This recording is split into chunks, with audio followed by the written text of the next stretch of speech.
انما امرہ اذا اراد شیئا ان یقول لہ کن فیکون. اللہ تعالیٰ اپنے پاک کلام میں فرما رہے ہیں کہ اللہ تعالیٰ جس کام کو جس امر کو کرنے کا ارادہ کرتے ہیں تو بس کہتے ہیں ہو جا اور وہ ہو جاتا ہے. اللہ تعالیٰ ہر چیز پہ قادر ہیں. ناممکن کو ممکن کرنے والی ذات اللہ کی ہے, پالنے والی ذات اللہ کی ہے, مارنے جلانے والی ذات اللہ کی ہے, نقصان نفع پہنچانے والی ذات اللہ کی ہے. اس کا یقین ہمارے دلوں کے اندر بیٹھ جائے اور محمد صلی اللہ علیہ وسلم کے لائے ہوئے پاکیزہ طریقے میں ہی کامیابی ہے, اس کا بھی یقین ہمارے دلوں میں بیٹھ جائے. دوستو, جب یہ یقین ہمارے دلوں میں بیٹھیں گے تبھی تو دین پہ چلنا آسان ہوگا. کہ ہمیں معلوم ہو کہ کھڑے ہو کر پانی پینے سے نقصانات ہیں, کیونکہ ہمارے نبی نے بتایا. اور ہمارے نبی کو کس نے بتایا؟ اللہ رب العالمین نے بتایا. تو جب ایمان ہوگا دل کے اندر تو ہم سنتوں کا خیال رکھیں گے, سنتوں پر عمل کریں گے, گناہوں سے بچیں گے اور برائیوں سے اپنی نظروں کی حفاظت کریں گے, برائیوں سے اپنی نظریں چرائیں گے. یہ سب کب ہوگا؟ جب دل کے اندر ایمان ہوگا.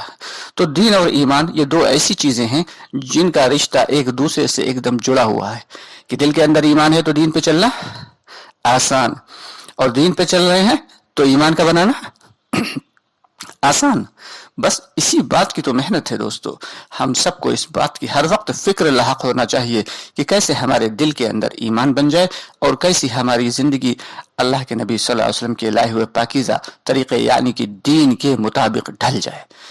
اسی بات کی محنت ہے اور اسی بات کی کوشش ہے. جب تک ہم اس کوشش میں لگے رہیں گے اللہ تعالی ہمیں کامیابی سے ہمکنار فرماتے رہیں گے.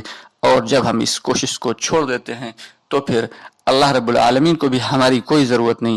کہ اللہ تعالیٰ تو جس سے چاہیں اس سے کام لے سکتے ہیں. اللہ تعالیٰ جب چاہتے ہیں ابابیل سے کام لے لیتے ہیں, اللہ تعالیٰ جب چاہتے ہیں چیٹی سے کام لے لیتے ہیں, اللہ تعالیٰ جب چاہتے ہیں کسی بھی جو ہے مچھلی سے کام لے لیتے ہیں. تو اللہ تعالیٰ چھوٹی سے چھوٹی اور بڑی سے بڑی مخلوق سے کام لینے پر قادر ہیں. تو ہماری اللہ کو کوئی ضرورت نہیں. ہاں, ہمیں اللہ کے دین کی محنت اور اللہ کے دین پر عمل کرنے کی ضرورت ہے جس سے کہ ہماری زندگی آسان ہو جائے, ہماری آخرت آسان ہو جائے, ہمیں دنیا اور آخرت میں کامیابی مل جائے, ہمیں دنیا اور جہان کی عزت مل جائے. اس لیے ہم سب کی دوستوں ذمہ داری ہے کہ ہم فکر کریں اور ارادہ کریں کہ انشاءاللہ تعالی اپنی زندگی دین کے مطابق ڈھالنے کی بھرپور کوشش کریں گے. یہاں تک کب تک کریں گے کہ جب تک آنکھیں بند نہیں ہو جاتی, جب تک سانسیں رک نہیں جاتی, تب تک اس محنت میں لگے رہیں گے. کریں گے نا انشاءاللہ. اللہ تعالی ہم سب کو دین کی محنت پر استقامت کے ساتھ ڈٹے رہنے کی, محنت کے ساتھ, فکر کے ساتھ ڈٹے رہنے کی کوشش میں لگے رہنے کی توفیق عطا فرمائے. اور بے شک یہ سب کچھ اللہ کی توفیق سے ہی ہوتا ہے. آپ سے گزارش ہے کہ ہماری ویڈیوز کو زیادہ سے زیادہ لائک اور شیئر کر دیا کریں تاکہ ہمارے ان بھائیوں تک بھی دین کی بات پہنچے جن بھائی بہنوں تک نہیں پہنچ پا رہی.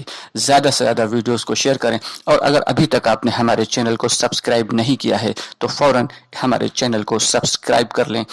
انشاءاللہ تعالی ہم کوشش یہی کرتے ہیں کہ بہترین انداز میں دین کی بات آپ تک پہنچاتے رہیں. یہی ہماری ذمہ داری ہے. ہمارے لیے بھی دعا کریں اور اپنے لیے بھی اور پوری امت مسلمہ کے لیے دعا کریں کہ اللہ تعالی ہم سب کو ہدایت پر کاربند فرما دے. انشاءاللہ بہت جلد پھر ملاقات ہوتی ہے. اس کے لیے انشاءاللہ تعالی بہت جلد پھر ملاقات ہوتی ہے. اجازت چاہیں گے. السلام علیکم ورحمۃ اللہ وبرکاتہ.